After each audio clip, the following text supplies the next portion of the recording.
Yeah. Hey. All right. Hey. Yeah, I mean. So we about to take off. Hey. Please do remain calm. About to run against spitting with a little bit of soul, no times. Welcome to Please Remain Calm. I'm Ben Gonzalez. And I am Daniel Gonzalez. As always, folks, the opinions expressed here on the Please Remain Calm podcast are our own. They do not reflect the opinions of the Los Angeles City Fire Department or the Los Angeles County Department of Health Services. That being said, as you can see, we're still here holding these water bottles. Yeah, we're going to talk about our new sponsor, who we're happy to be in partnership with, CBD Living Water. Like I said before, guys, and Ben can attest to this, my whole life, all I've loved is drinking water. I really don't like drinking soda or any kind of fruit juices. I've always felt like they never refreshed me or felt like they hydrated me. I always felt thirstier after I drink those kind of sugary drinks. So just lucky for me, I've always loved drinking water. So especially when we started talking about partnering with different companies for the podcast, I was really happy to be approached by CBD Living Water. On top of that, I'm a CBD fan. I'm a fan of the health benefits of CBD. I was going to say my whole life I love CBD. Yeah. I mean, if you look into it, CBD is really great for the body.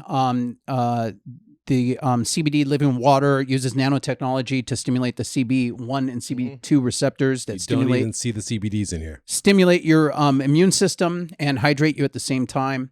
It's also 9+ pH balance, so it's alkaline water, which is really great for your body. And it's refreshing, and it helps me get rehydrated after a fire or after like a crazy cardiac arrest or something, doing CPR for 5, 10, 15, 20 minutes on somebody. That's a workout, and you work up a sweat, and sometimes you sweat through your uniform, and you have to replenish those fluids. So if you get a chance, check them out. It's CBD Living Water. They're at CBD Living Water on Instagram. It's a fantastic company, and we're going to be highlighting a few of their other products as well in upcoming episodes. But check them out. I'm using them every day at the fire station. I've brought some to the firehouse. The guys are using them at the firehouse and keeping them in their bags. Handing them out like candy. It's a great company. We're happy to be partnered with them. Go check them out. CBD Living Water. Oh, yeah. All right.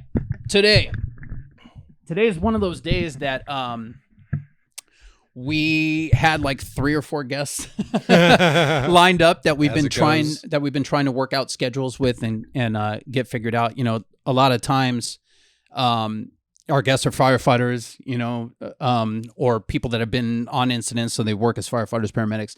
And so I'm a C shifter. Ben has his own shift schedule at DHS, and then our guests have a certain schedule, so it's hard to hard to align the stars. It's really hard to align the stars sometimes. And sometimes we got to plan these things out months in advance. So our guests fell through. And so we're trying to think of what we could talk about and bounce off each other. And Ben brought up talking about the Fire Academy. Yeah, we've got a lot of listeners who are, up and coming on their path to get on the job, who may be thinking about joining Fire Academy. They might be in it right now, struggling through it. Yeah. They might be charging through it hard and ripping and enjoying it. So we thought it'd be a good thing to talk about. There's also a lot of our listeners are already on the job or just have gone through a Fire Academy before. For us, it was quite a while ago. Yeah. Fun Academy. So, we can just all go down memory lane together. Yeah, I think it'll be good too to talk about, South Bay Fire Academy / El Camino Fire Academy, where we went through the private fire academy before got hired on LA City, and then I'll talk a little bit about LA City's academy and how they differ. Yeah, maybe some little tips on how to be successful in there as well. Yeah, so that's the first distinction to make with fire academies is that there are private academies that anybody who's taking classes can sign up for. It's usually affiliated with a community college or something. Yeah, and then there's also the actual job academy. If you get on with a large fire department, they'll generally have their own academy that they put you through. Yeah, and a lot of times the smaller departments will use that private academy as their fire academy. They might have like a little their own little shortened academy where you talk about like policies and procedures for that particular department. But as far as like firefighting operations, how do you lay a line? How do you pull hose? Hose manipulation, reading smoke, all that stuff. They teach you all that stuff in these private academies. Right, exactly. And for a smaller academy, for a smaller department, they might only be hiring you and one other guy. at a time, so they're not going to put on a full, and they might 10-week academy. For they might not guys. just have they just might not have the budget to put on an academy like that. And there is an actual like state certification that you get with a private academy as well. It's not like you're just going and learning and they're like, hey, good job, thumbs up, you're out. It's actually a state firefighter 2 certificate that you get after you graduate private academy. Yeah, you're trained and certified as a firefighter, then you go out and look for a job. Yeah. And then of course you get hired by a bigger department, LA County, LA City, San Francisco, different larger departments. They typically have their own academy where you'll relearn a lot of the stuff that you learned in a private academy, but you'll learn it the LA City way. Yeah. Or along with policies and procedures. They might even have like an EMT portion where you spend a week talking about EMT and all that stuff. But it's always specific to that department that you're hired for. But you have an advantage from going through it already in a private academy that you've done most of the stuff before. You have an idea of how it goes. You're not going in there like with a full culture shock. Yeah, dude. Like a majority of the time when you're like messing up on something, it's a lot of it has to do with nerves, especially if you're learning it for the first time. So it's just like I tell everybody, man. There shouldn't be a time where you're afraid to take a class or do something that's going to be added to your resume. It doesn't matter what it is. Even if you're, let's say you're 19 years old, you graduated high school, you're looking for something to do, and the Explorer program or cadet program that we have with LA City, LA County has one too. There's a bunch of the larger departments have cadet programs. Mm-hmm. Get involved in that. You do practice, depending on how they do it. Maybe you might meet up once a week with the rest of your cadet crew and practice laying a line, and then a year and a half later, you get into the, into El Camino's Fire Academy, and laying a line day is here. And it's like, oh shit, I've already done this. I spent a whole day doing this. And then I worked on it the 5 or 6 shifts I went to the firehouse after that. You know what I mean? I've already been exposed to this. So my nerves aren't there. So you're going to do a little bit better. Yeah. Then you get hired with LA City. And you go through their academy and it's like, oh, it's lay a line day. And you're like, holy shit, I've done this 100 freaking times. And you're one of the guys in the academy that is teaching the other guys how to do it. Right? Right? Yeah, exactly. Right? Yeah. You sure? Yeah. Okay. So we'll talk about the private academy. All right. How that came about for us, at least. Right? Yeah. And when you think about it now, I mean, we went through private academy in 98, dude. You know what I'm saying? So that's like, it feels like Dazed and Confused times now. Yeah. You know what I'm saying? Remember there was like a meme like that because Dazed and Confused was released in 93 or something, or 94, and it was supposed to be like 1976. Yeah. So like if it was released now, it would be like a 2004 class. Yeah. It's like that 70s show. Yeah. Yeah. So that's basically us at Fire Academy now. It's like old, Yeah, man. Yeah, it's a trip, dude. The cool thing about like a private academy, especially like if it's in a town that you live in, or if you kind of, like I said before too, you kind of meet the same like people in these courses that you're taking. You know what I mean? Your EMT class at the community college, your, tools and equipment class, whatever. You meet this like same kind of crew of people that's taking all the same class and you're kind of coming up with, right? Yeah. A lot of times, if you're lucky too, you might know somebody that's in the department. You might know somebody that's already been through that academy who, is an instructor there now or something like that. Or you don't know anybody and it's just you're trying to get into the academy through the community college, or you go and put your application in, you're on a waiting list for it or whatever, right? Mm-hmm. We were lucky enough that we had our uncle Fred, who is in LA County firefighter paramedic now. At that time, way back then, he wasn't even in the fire department yet. No, he was. He was on Inglewood.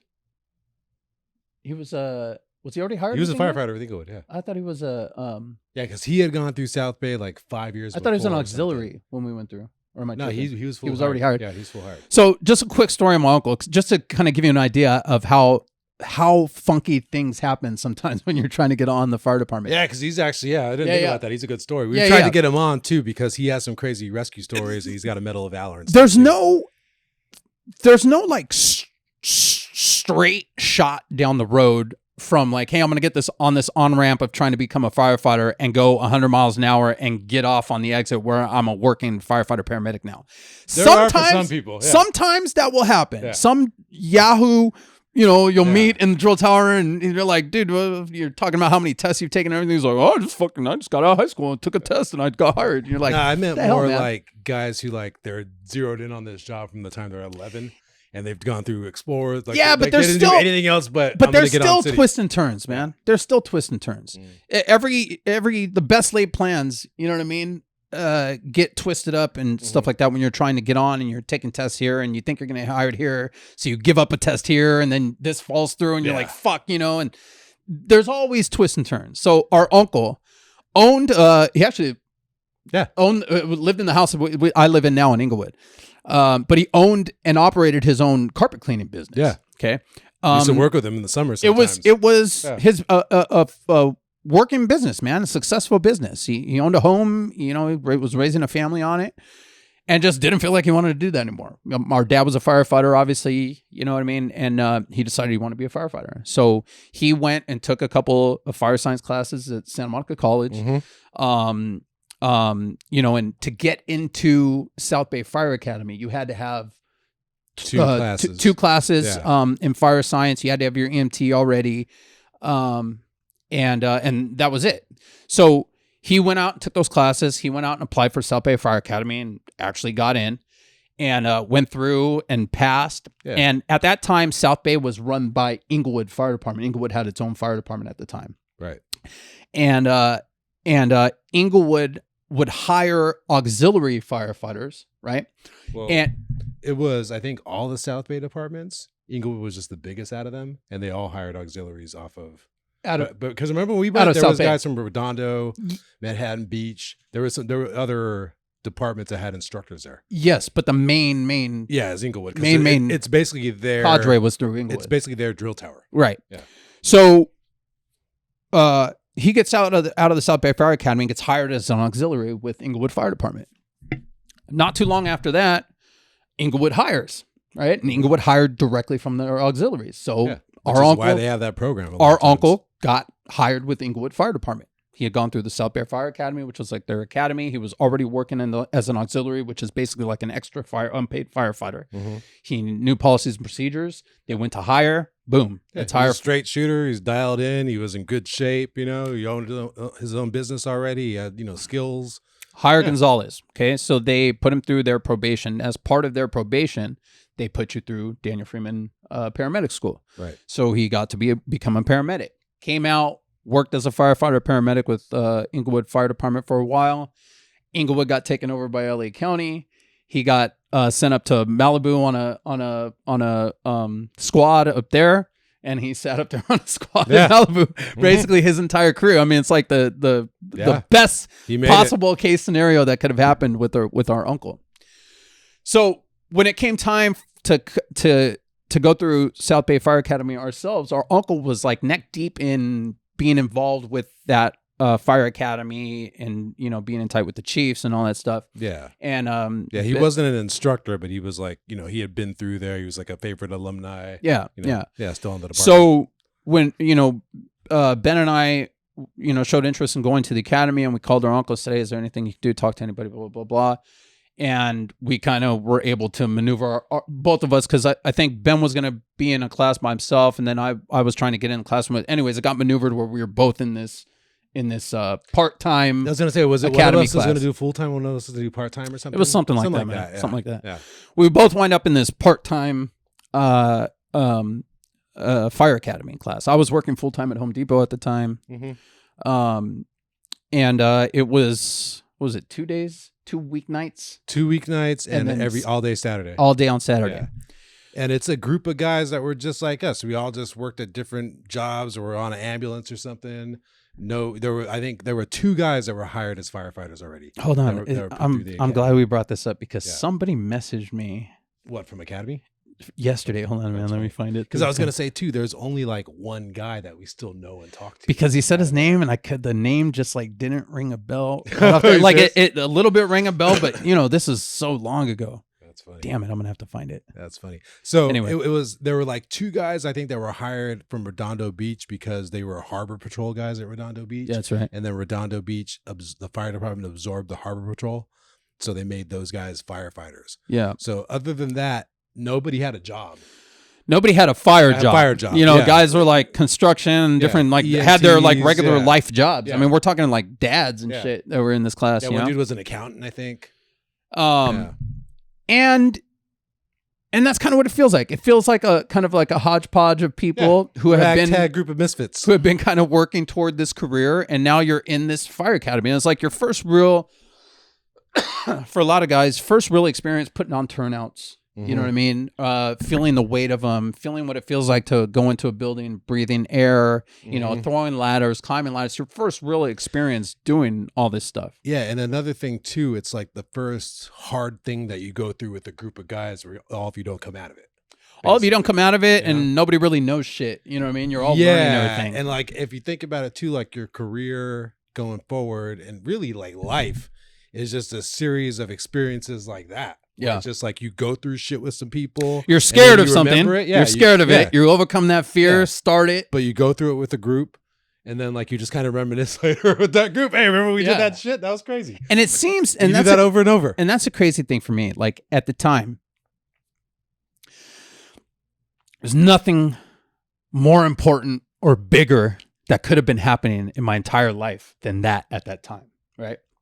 Like the Saturdays that we did there, the burns that we did, the rappelling down the tower, you know, lunch breaks, sitting on there, sweating your ass off, eating a Hawaiian bread sandwich. You know what I mean? You know, all that stuff, talking about, you know, how you guys came up and talking about what your plans are for the future. Where do you guys, you know, this guy wants to work for Redondo Beach. This guy wants to work for Beverly Hills or whatever. It's just bullshitting with everybody, nicknaming everybody, ripping on everybody. yeah, man. It's it was like so much being fun. in the military or being on a travel baseball team or something like that. It's a camaraderie thing with a bunch of guys that are like-minded. Yeah. And it's and you're all doing something hard. really hard. And Yeah. it's the first real experience of the physicality of the job as well, too. You know, you take your EMT class, you take your fire science courses and all that shit, but it's a real eye-opener to throw all that shit on and run up the tower to the 7th floor and then, you know, climb out on the ladder and take that down and then run, pull hose and you realize real quick, like, oh shit, this is like I got to be like a professional athlete doing this job.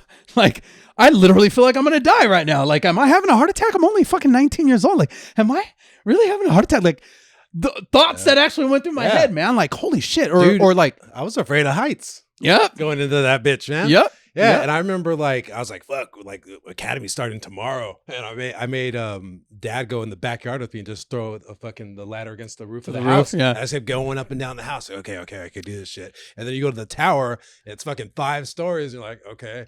The Yeah, man. lowest ladder is like 25 feet, up, 20 feet up. Yeah. 20, So that's the first one. You have to climb that every PT. They don't let you take the stairs. Like you don't have an option. That's part of PT is like climb your ass up that ladder, hop off, and then you start doing it in gear and with a bottle on. And like I remember the instructor pulling me aside. He's like, "Hey, you're too comfortable with that shit now." He's like, you could still fall, man. He's like, don't just hop off like that, dude. But that's Yeah. really what it's all about, right? Yeah. Get exposed to something you're not used to, overcome your fear of it, master it. Because when it comes down to time to actually do it, right, you might have somebody's life hanging in the balance, right? And when you're doing it, when you're like going through and doing it, you don't really think about that shit. No. About how like, oh shit, I'm going to have to be doing this stuff. And I might have like a kid in my arms that I'm trying not to drop or something like that. Or I might have like a big old fat dude that I'm trying to help him maneuver out of the window onto this ladder because his Even apartment's easy on fire. ones, dude. Like because you get used to walking up, going to the ladder. Then it's like, oh shit, I gotta go fly with the chainsaw. Oh yeah. With the axe. All that Right? stuff, Like, dude. All this shit, dude. I'm gonna do this shit one-handed now with him and not drop this thing and then get it up there. You're just trying to think of surviving the physicality of it, right? When that's just the beginning of it, really. Yeah. When it comes down to it and you're actually doing this shit at an incident. There's skill. But it's also like my first real, like anytime I took a class, right? Like a fire science course or whatever, EMT, I never really felt like I was going to fail. Like I always felt like I always That's felt the like, thing too, like EMT, like nobody gives a shit. Fire science, so you're gonna get through it. yeah, But and everyone's like academy all is about like, helping you you to can get pass it, lost. right? If Yeah. you start like falling back, it's like, hey, you're falling back. What's the deal? And blah blah blah blah. The academy is almost like sink or swim, man. You know what I mean? Like we'll give you a little bit here. You can have a little bit of tutoring if somebody wants to help tutor here and there. That's Yeah. cool, but you're either passing or you're failing. Yeah, you know? and it wasn't so much from the instructors. Like it was like the other guys. You had to band together and study together and push each other and pick each other up because they were trying to break you basically. And I'm glad you brought that up too, man, because not everybody in our class was dedicated the way you should be if you're trying to get get this job. I remember a time we all had a test to study for. This guy came in and told the instructor that he didn't have time to study because he had to work, right? So could he have the time that we're in PT? Could he have that in the classroom to study for the test? Oh, right? yeah. Do you remember that? Yeah. And I'm like, That's and right. you know they teach you. They try to instill in you this like teamwork ethic. Like you guys are all part of a team. You back up the guy next to you. You know what I mean? He backs you up and all that shit. So when they asked everybody, hey, recruit such and such says that he didn't have time to study because he had to work and he'd like the hour of PT to be spent in there studying. I feel like you all should, you all have jobs and but I'm going to leave it up to you. Do you guys feel like he should have this hour to study? And everybody, you're trying to think, well, what are they? Are they testing us? Like, should we say no? I know what Chief is doing the impression of too. And so everyone just kind of kept quiet and was like, yes, sir. Yeah, that's fine. Right. And okay. And we broke to go change for PT and run in there. And I'm like, walk up and I go, dude, that's fucking bullshit. We all have jobs. Yeah. What the fuck? We all have jobs. We all made time to study. You think I don't want an extra hour to study, dude? And he's like, well, you should have asked for it, whatever the dude. And we were fucking nose to nose, dude. And it almost got me kicked out of the academy. Yeah, I remember who it was now. That's funny, dude. It almost got me kicked out of the academy because then they called us in the office, right? And they're like, what's going on? I go, sir, I just think it's bullshit that, blah, blah, blah, blah. And told him exactly what. And he goes, okay, well, I asked you that out there. Why didn't you have the balls to say that out there in front of everybody? And it's like, then you're weighing how much do you want to like argue and say, at what point you just go, yes, sir, you're right. Yes, sir, you're right. I screwed up. Sorry. I remember that guy trying to use the argument too, like he didn't really need the PT. Oh yeah, because he was in better shape than everybody. He was already in really good shape, but all between the ears, he just had that issue with work, dude. Attitude, man. Attitude. So your attitude is damn near everything in these academies, man. We have forget the academy, man, and anything that you do in this world, your attitude is going to account for a lot. We have this explorer cadet who I'm not going to say his name because he's underage kid. But not the sharpest kid in the world. Okay. Kind of slow to pick up on things, kind of little clumsy physically and stuff like that. But goddamn, if this kid doesn't have the greatest attitude I've ever seen in my life, dude.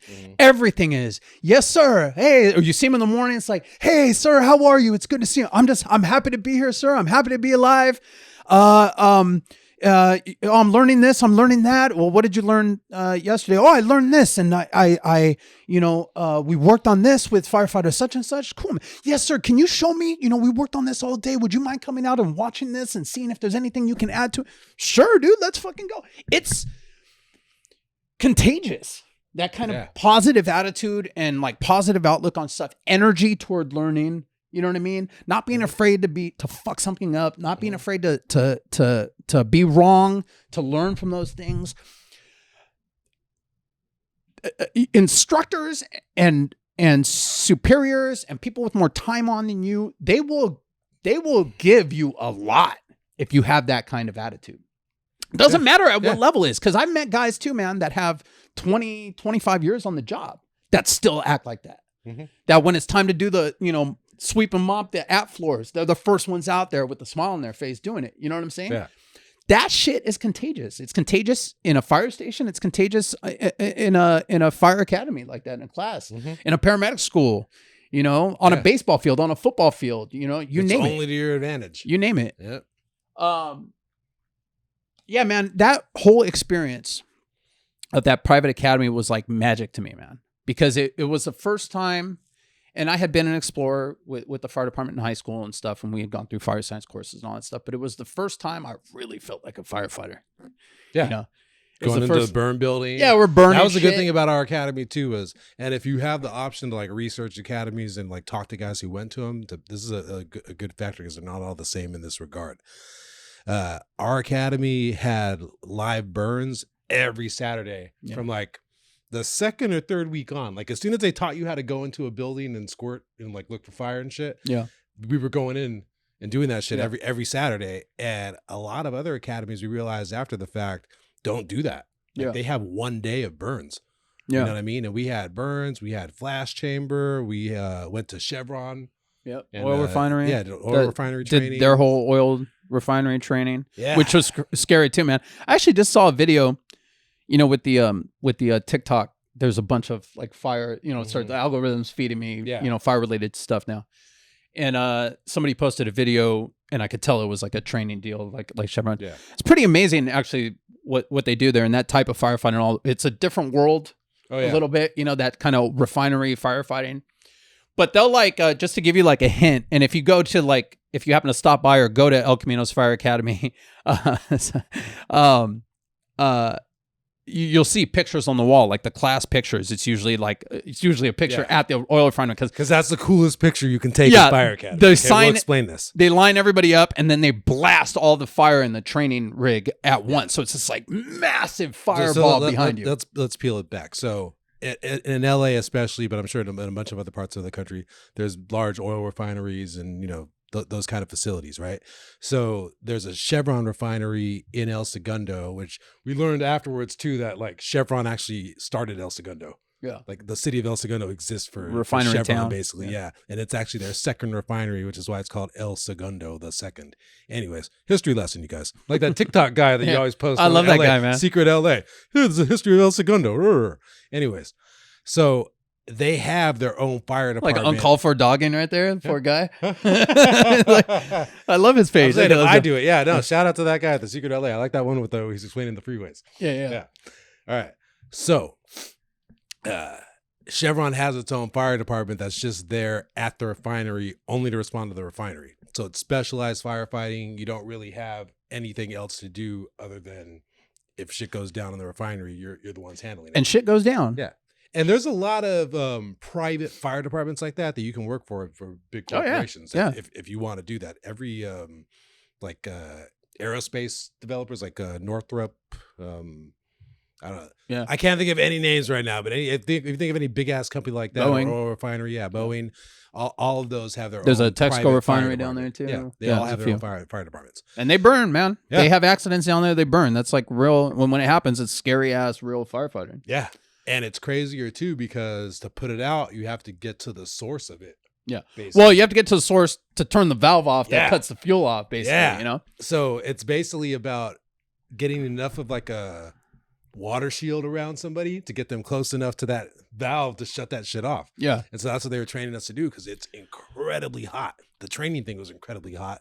But like Danny was saying, for a group picture with your fire academy class, that looks rad. All right. You line everybody up like a baseball team and they blast all the flames like right behind you. Yeah. But and it's hot. Hot AF, dude. You have that picture still, right? I have it somewhere. Yeah, but I mean, like 2 or 3 people burn the back of their heads. I almost burned the back of my head. There's always people burning, or like in the actual group picture, you'll see the people in the back row are always like, holding the back of their heads. Picture fast. Because here's the thing too, like, all right, anyone who's firefighting knows when you go in, you're wearing a hood, and that hood, that blocks some heat, man. A lot. Yeah.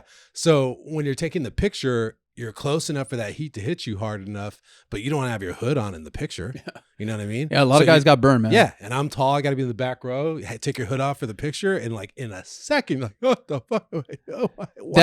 That training is scary too, because just like Ben said, they'll simulate like a bust in a connection of a pipe or something, right? And it's spewing fuel and it lit on fire. So imagine a fireball blasting out of a pipe, right? And there's a wheel above it. A shutoff wheel right above where the fire is blasting out like a blowtorch, okay? And then Ben has a hose.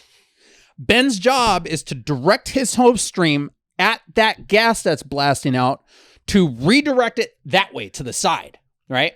So he's blasting water from left to right, hitting the spot where it's coming out, where if he wasn't doing it, it would be blowing a fireball right in my face, right? Pretty much. He's blasting that fireball to the left so that I can reach in and reach over his hose stream and shut that valve off, okay? So imagine I know as much as Ben fucking knows about firefighting, right? Which ain't shit. You know, I don't know anything at this point. Yeah. If Ben happens to screw up, or if he trips on something, or if he sneezes and his stream goes off of where this fuel is blasting Basically, out, anything happens to the water. I'm catching a fireball in the face, right? At the same time, you know, it's gas too, man. And certain gases are heavier than air and stuff like that, right? So sometimes they'll collect in little areas. And so like to reach that valve, I got to step in this little spot right in front of the pipe to shut that valve off, right? So you look down to step to make sure you're not stepping on hose or something. And you see that entire area just kind of turn into flame for a second. and then it's not there anymore. And you're like, what the fuck did I do? Am I seeing shit? Like, is that fire? Is that invisible fire? Well, you're supposed to be turning the thing already. Yeah. And Ben's like holding this pressurized hose, like, come on, dude, turn the thing. And I'm looking down like, I don't want to step in a freaking bowl of fire down there and burn my damn foot on, right? So that's what that training is like. It's just like constant stress. And then like you get it done, you turn off the valve and you're like, holy shit, I fucking did it, right? And if you're the guy, you essentially have to walk into a fireball with no water. Like you're just counting on other people to blast the water. And afterwards, you sit back and you think about it, and you're like, okay, man, what did I do here? Really, I learned how to deflect a leak so that I can get to a shut off valve and shut that off. Great. I also learned how to trust the guy next to me, that he is able to do his job and that he understands that my life depends on him. Right. I also learned that fire is hot AF, dude, hot AF, and the more ferocity that it has when it's coming out of wherever it's coming out of, the hotter it's going to be. It's like a blowtorch, right? Yes, that's a big lesson from that day too, is that there's different heat. There's hot and there's hot, and there's holy fuck, what are we doing here? Yeah, man. Yeah. And you know, I learned that there are pockets where, you know, gas will settle and light on fire. You got to look out for that stuff. You got to know what's burning in a building. You know, that's where you know, pre-fire planning and, you know, doing inspections, you know, at a station level comes in handy. Because what the hell's in this building that I'm going into? What's burning? What am I dealing with? Are there gases? Do they have methane in here that, you know, could collect in those spots that I got to look out for? Yeah. It really got me thinking about all that stuff, right? Yeah, totally. And I don't think people, like regular people, like grasp that, like what pre-incident planning is and everything. Oh, dude. Basically, every station, like in his district, every building, they have like a file on that building of like how big it is, what it's made out of, what's in it. What am I missing? Well, it's the either floor plan. It's either not the floor plan, but it's either with us, like smaller occupancies are with us at the fire station. The bigger, like commercial stuff, is like fire prevention bureau stuff that they take care of. But really, when you do like inspections like that on the smaller places for us that we take care of at the station level, floor plan you talk about, well, you're actually physically walking in there, right? Because it's not even just floor plan. The floor plan might be one thing, but the way they have their refrigerators set up, or the way they have their storage set up for this or that, or their office is here, or they put a partition here and now they have an office, or they have a mezzanine here, or whatever. You got to like walk in and physically see what the hell you're dealing with these places. And it's important to do that, especially as a young firefighter, to get involved with that fire prevention and fire prevention inspections and stuff like that at the station level.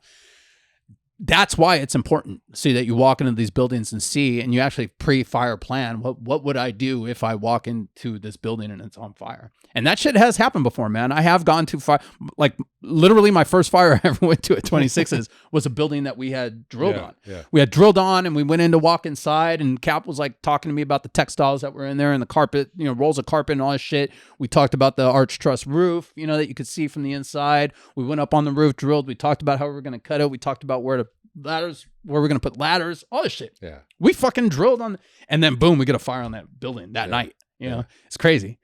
But the shit happens. That the one where you threw the ladder into the other ladder? Yeah. Yeah, man. So even these smaller academies, they kind of teach you a generic blanket way of doing everything, but it's massively important that you pay close attention, that you soak all that stuff in, because eventually you're going to hopefully go to a bigger department that sends you through their own academy, has their own way of doing things, and you're going to be head and shoulders above somebody who's in that academy who just, filled out an application and got hired. That experience is so valuable too, and especially too because I think I was 20 when we went. I had just turned 20. I had just turned 19. Yeah. I might have turned 19 while we were in there. When you're that age, if you might not have had a period in your life yet where you enjoy something hard or enjoy hard work. You know what I mean? It's not really like instilled with you when you're a kid. Like you hear the ideas of it, and like maybe if you're into sports, like you practice, or if you played football in high school, you've had 2-a-days and you're like Hell Week and shit like that. But other than that, you haven't had an experience where it's like, this shit is hard, but it feels good to do it and finish it. Yeah. And it feels good to complete it, and it feels good to do it with these guys. I would say 2-a-days in football in high school was pretty close physically to how I felt going through the drill tower. Yeah. I mean, it was at that point the most physically demanding thing I'd ever done in my life. And you go through it, man. And we had a little experience as explorers, and shared that with some of the guys that were there. And you really just build these like cool relationships with people, man. And you go through this thing, like Ben said, and it's this difficult thing that you went through together, and you've gotten through it, and you all learned this important skill, of firefighting, and everybody has their aspirations and dreams. And it's cool, man. You get done, you go through your graduation. Graduation was cool. Yeah. We had an auto fire, and we, lit off the burn building. I think I was the announcer for that day. You rappelled. Rappelled down the building. Yeah. You do all your little tricks when you're rappelling, hang upside down and spin around and all this shit. And your family's there, and your friends what I did. Your friends who you were part of you were the engineer. Oh yeah, that's right. That's right. On the house fire. Your friends who knew you were in an academy but didn't really have any idea like what you were doing, or all show up and shit's blowing up and you feel cool as fuck, and it's cool, man. It's fun. Then you continue on with your process. You continue taking your classes and stuff like that. You might go to paramedic school, if you're really dialed in. I remember we'd see some guys around after that, like some guys from academy, but we never really saw anybody after that. Yeah. One guy only Dupertis. Dupertis, I don't know if he's a captain now. He's an engineer on LA City. An AO. No, he's an engineer. Oh, okay. I'm not sure if he made captain or not yet. I haven't seen him in a while. And then there's another guy, was at Beverly Hills that I used to see, 61s all the time. Maher. Yeah, Maher. That's right, Shout out to Maher. So two guys, if he's listening. That we know for sure got on. And hey, honestly, Dupertis was like the stud of our academy. Oh yeah, he was like super dialed in. He was like an Eagle Scout. He went to explore, and he was like a hardcore explorer too. And he's like that on the job too. Yeah, he's like a man. Yeah, he was like the ace there. He's an ace. He was an ace firefighter at 57s before I got there. Made engineer. He's a great guy, awesome firefighter. He's somebody that I would recommend anybody emulate if you're trying to get on the job. If you ever get on with LA City or explore or anything, or meet this guy, he's a great guy. But you continue on with your journey to try to be on the fire department. Some guys decide it's not for them. Some guys go a different route or whatever. Yeah. But then, like for me, right, I get hired with LA City, and you got to keep in mind, man, like growing up, seeing pictures of Dad, at 89s, hearing him talk about the drill tower and guys getting fired, and you come back from lunch and you see a guy walking into his car with all his shit, and you're like, holy shit, and the time that he failed this test or that test, and thought he was going to get fired, and came back and nailed this and nailed that or whatever. If you guys go back and listen to the episode with our dad, it's episode 41. He breaks down drill tower LAFD in the 70s, and it's pretty crazy. It was like a 24-hour drill tower. They're showing you like films like at 1 a.m. Like it's no joke, wild, man, at that time. And everything was brass. All your couplings were brass. All your tools were heavier. Yeah. No turnout pants. No turnout pants. Racism. All kinds of stuff going on at that time. Difficult time, much more difficult than it is now, going through all that stuff. But I have all that in my head as I get hired with LA City and getting ready to start the drill tower.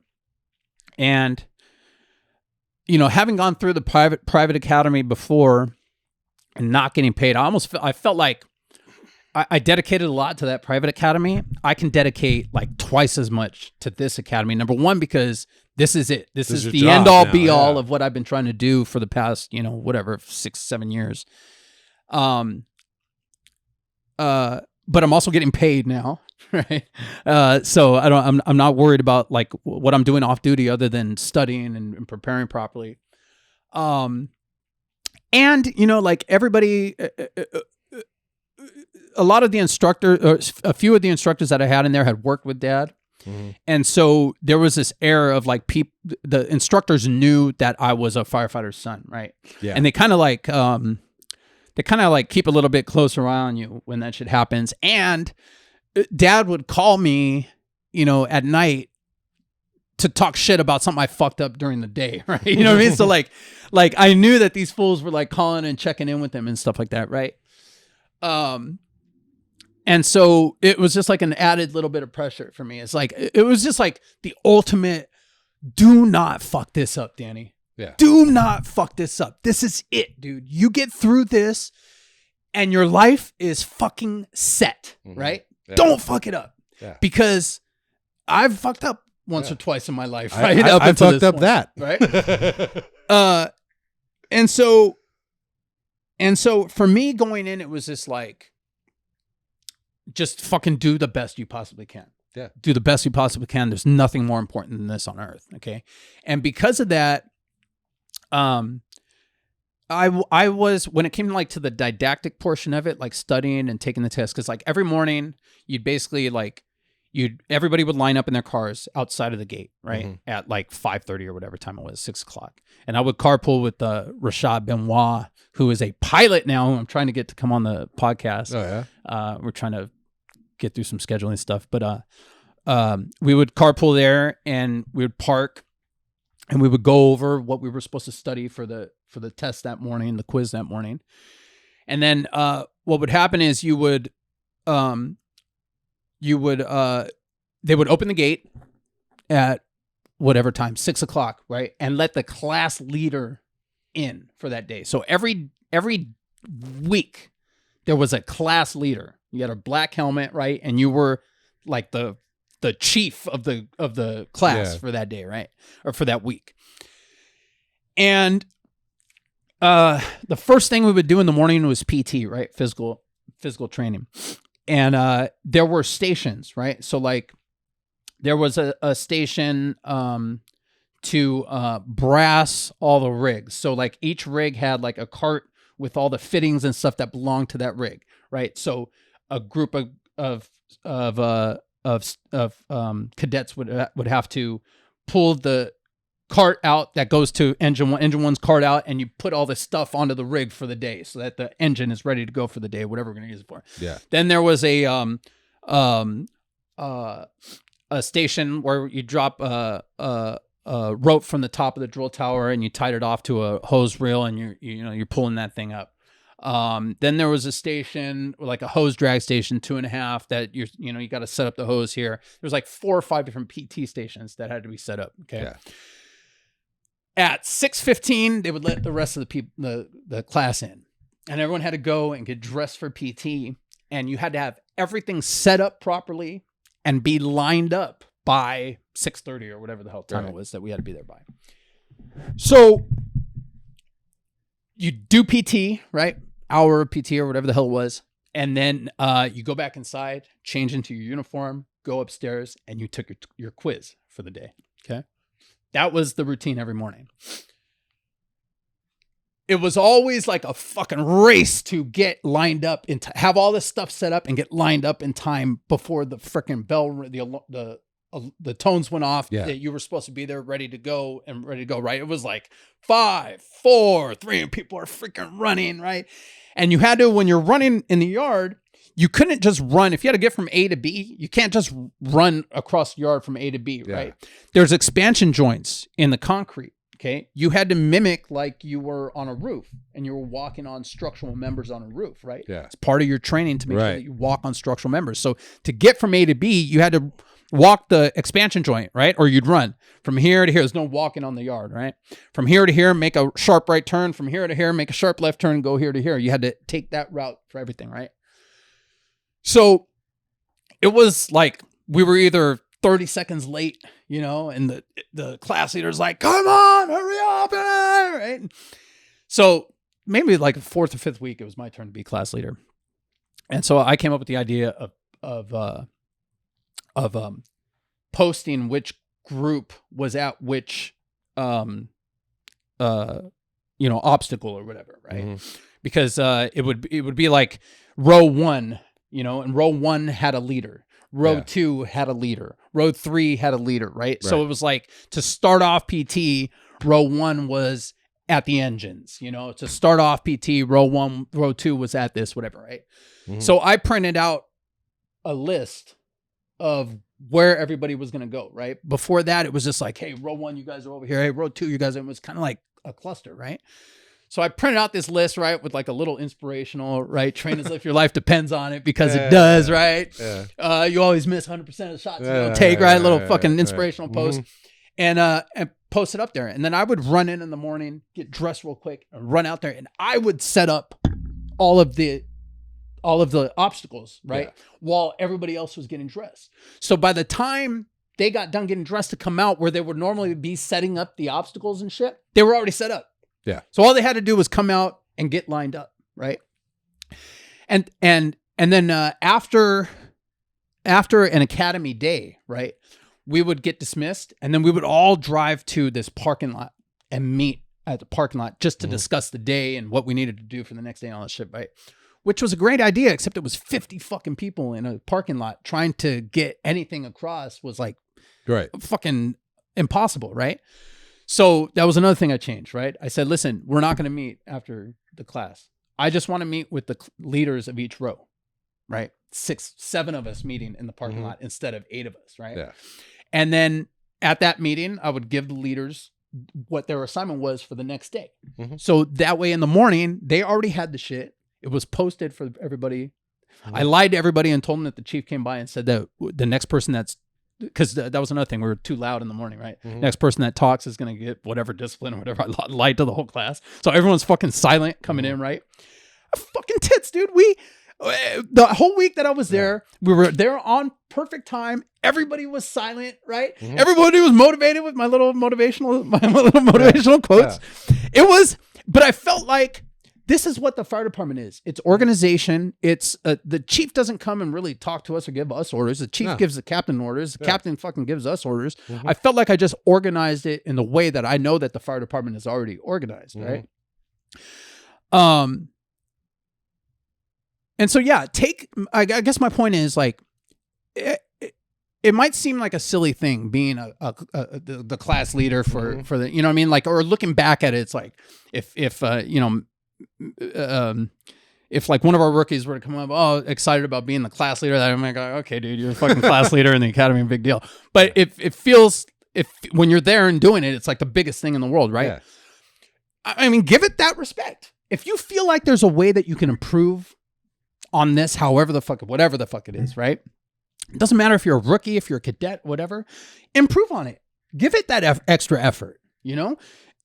If somebody teaches you one way of doing things and you see it and you go, oh, cool, man, what if we did this, you know? And don't be afraid to express your ideas or your thoughts on what might make something better. Yeah. That's how shit gets better. You know what I mean? Like, and that's what you're supposed to do through your whole career. And you're going to meet more guys who are going to teach you more tricks and shit that they learned and that somebody else taught them. And it just goes back to what I said about attitude, right? You know, getting in there early, running around, setting all this shit up myself. That's more work than I was doing when I was just studying my cards out in the parking lot until it was time to go in and then come in, do PT, and then fucking take my test. Mm-hmm. But I had an enthusiasm about it, right? And then when it was all said and done, when that week was said and done, and I passed the helmet to my buddy Medina, who was the next class leader, you know, one of the captains, Willihan, who actually works in my battalion now, came up to me and he was like, "Hey, man, you did a great job as as class leader this week. I mean, really, you dialed everybody in. Nobody was late ever. Outstanding. Great job. And you could have fucking fooled me all throughout the week. I mean, I was still being yelled at like I was a piece of shit. You know what I mean? I was still getting yelled at for shit that I didn't even freaking mess up. You know what I mean? And it's like, okay, but at the end of the week, it's like that's another thing that I realized in the drill tower is like, those guys are there. It's almost like the military. They're there to like break you down and build you back up, right? And for me, having been around the fire department my entire life, right? Our entire lives being around the department, seeing the joking, living with dad, who, you know, joked the way he jokes and raised us the way he raised us. Yeah. I could see past one of the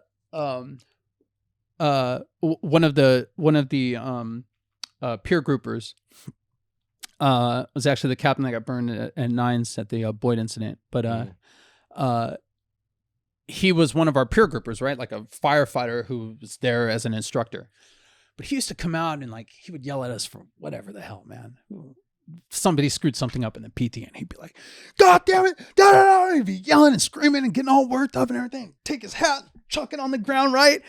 And I'm like, everyone's like, oh shit. And I'm just like, this fool is putting it on right now, man. Like, I know this dude, he's tatted, you know, I know this dude is fucking around right now. And I'd be kind of sitting there trying to hide my laugh, you know, and then he'd pick his hat up and turn around and I'd catch a little smirk. Funny. I'd catch a little smirk on his face as he walks off. And it's like, it's,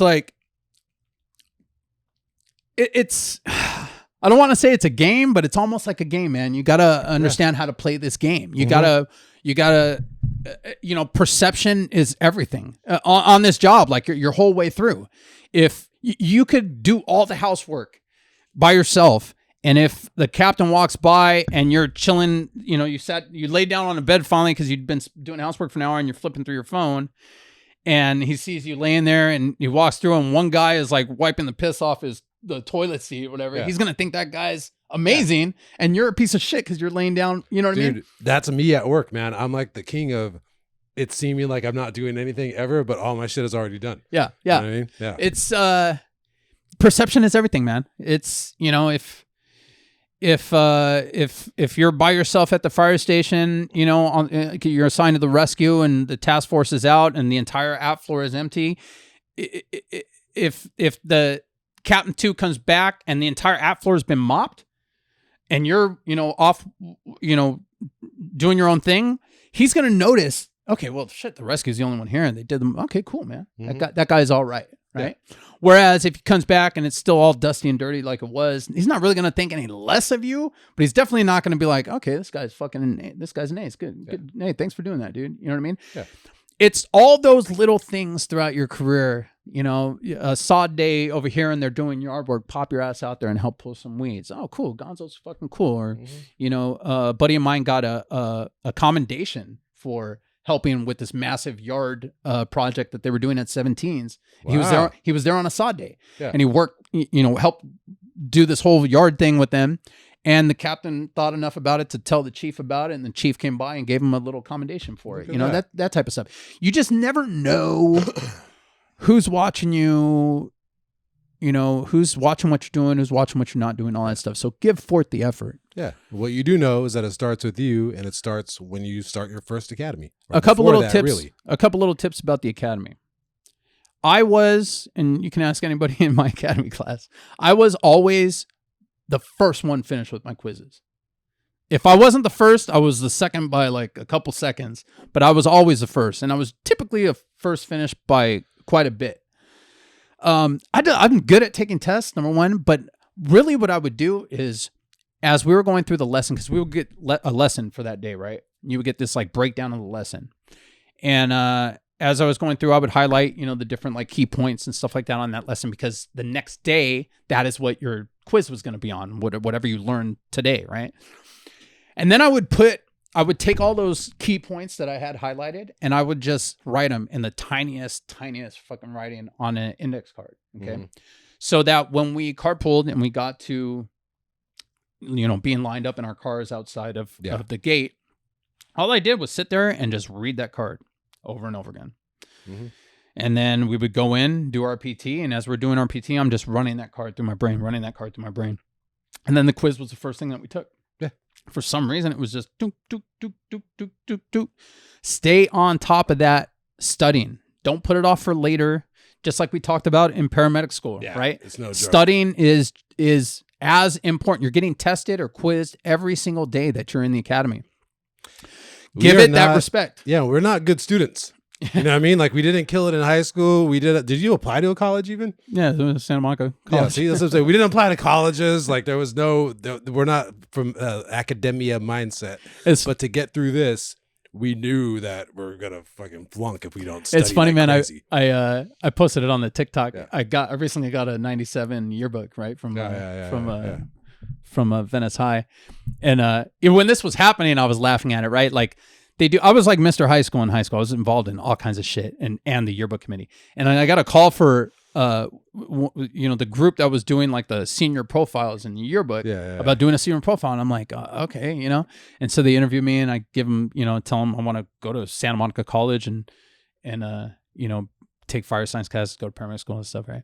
So then the yearbook comes out and it's like every senior profile is like, Sin Jun Yi has a 4.6 GPA. She's going to MIT. She plans on being an astronaut and all this shit. And then it's like, Javier, Gustavo Enriquez is, he's got a 4.4 GPA. He got into Harvard. He's, he wants to be a doctor, blah, blah, blah. Yeah. And then mine is just like, Danny plans on going and getting his AA degree from Santa Monica College. He's going to go to paramedic school to better himself for being a firefighter, right? He got an El Camino. That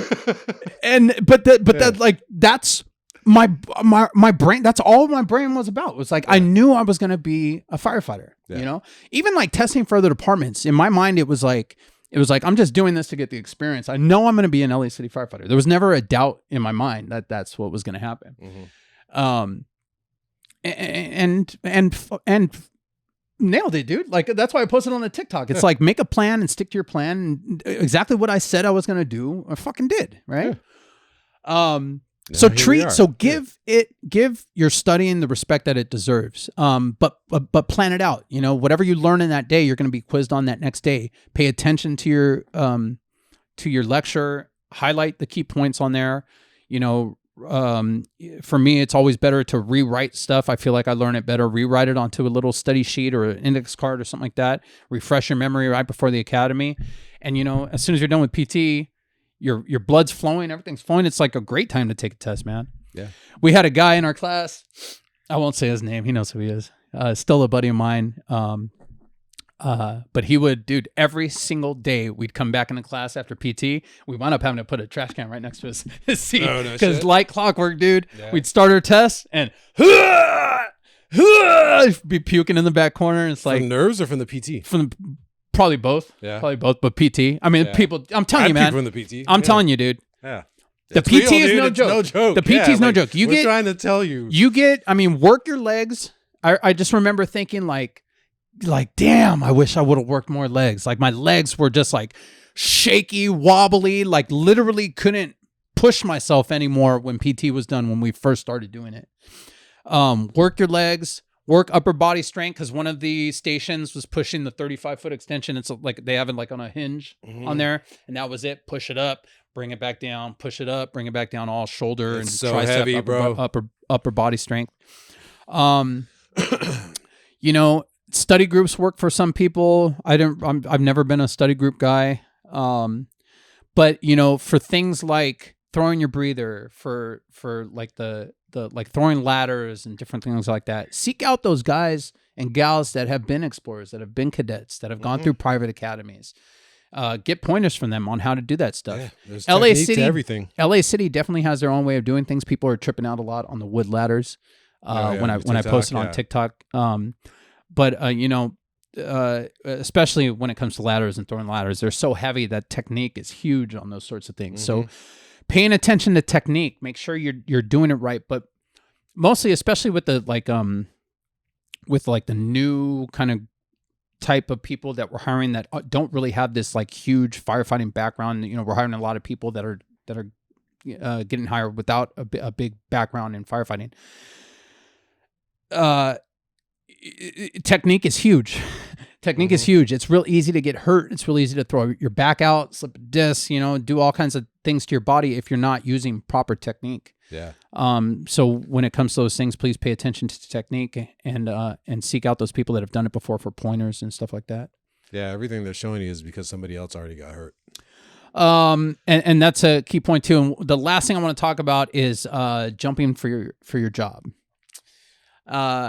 At the end of every drill tower, the final, when you're done with throwing all your ladders, you're being tested on all that stuff. Everybody that's going to be fired has been fired. The last thing that we do is we jump for your job from the top of the 7th story. Actually, I think we go at the 5th floor. From the 5th floor window of the 7-story drill tower into an air rescue cushion. Okay. Be prepared for that. Okay. Many a guy and gal have been fired because they refused to jump. It seems like an easy thing to do until you're standing on the ledge of the 5th floor and you're looking down at this target on an air rescue cushion. One of my best buds in the drill tower, bro, when I tell you that he came about as close, razor close as you could possibly come to getting fired that day, that I'm telling you, the chief, the drill master was out there basically fucking telling, this is like after 6 attempts of him trying to, he just couldn't step off. He'd stick his foot out there and his knee would buckle and he just couldn't bring himself to do it. Finally, the drill master comes out there and goes, if he doesn't jump right now, he's done. And so me and all our buddies are like, you have to go now. And he finally went, man. It was more like a fall. Yeah. Like he just kind of crumbled and fell. Yeah. But he went, man. He went.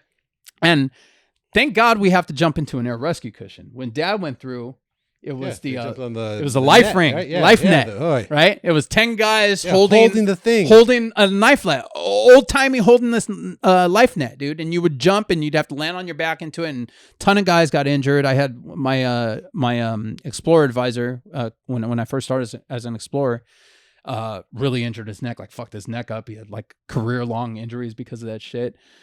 So be ready for that. Okay, it's no joke. At the end of the drill tower, jumping for your job. It's awesome to watch, and once you do it, it's not that scary, but it is scary standing on that ledge looking over. Yeah. All right. We got to wrap this up, man. Where can they find you? You can find me at DannyGonzo34 on Instagram and Twitter. Follow me at Ben9Humor, Ben number 9 Humor, like benign tumor on Instagram and Twitter. Follow our show at PRC Pod on Instagram and Twitter, or at PRC Podcast on TikTok. Follow our sponsor, CBD Living Water.